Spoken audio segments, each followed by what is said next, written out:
Well, Mitch Haniger has officially accepted his player option, so the Mariners fans can stop dreaming that he wasn't going to. I mean, it makes sense for Mitch.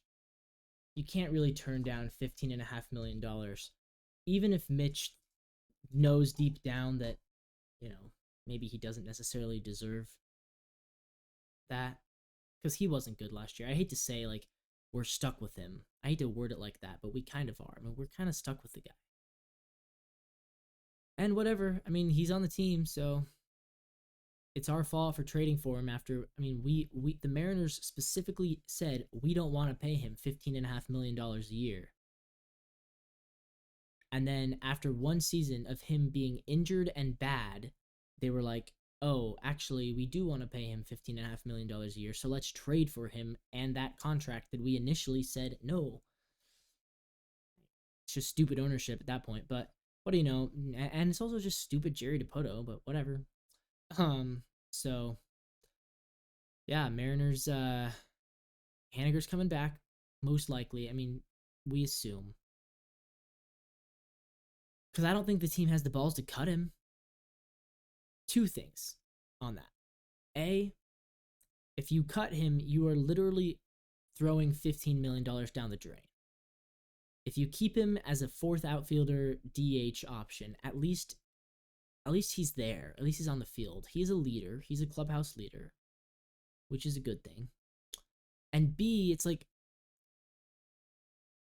how do you cut the guy who has been your team captain for the past 7 years? I get that he's not good. He's not. He's not good anymore. But don't you think he deserves a chance to play as a Mariner and retire? Right? And I don't think you can trade him. I don't think there's a single team in the league that would trade for him. You'd have to literally give up probably Harry Ford or Cole Young or Colt Emerson. There are very few teams in the league that are going to trade for him because of that contract. So I think you kind of just have to hope that that you keep him around, knowing this is going to be his last year, probably as a professional baseball player.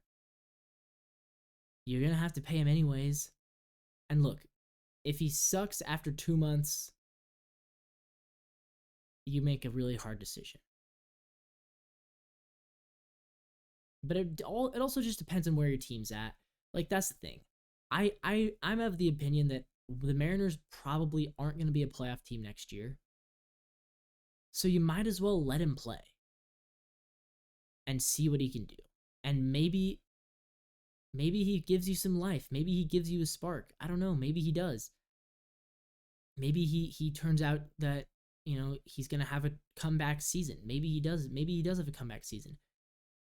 And if he doesn't, then you let him play twice a week. Most of the time he's on the bench as a team captain. He retires as a Mariner at the end of the season. Because the thing is, you have to pay him anyways.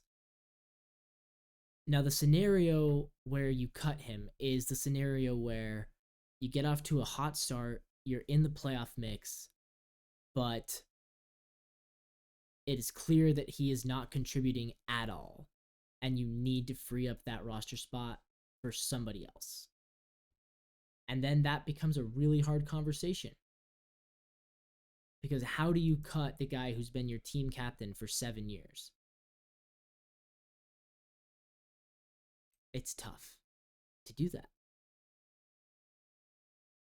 Especially when you still owe him $10 million.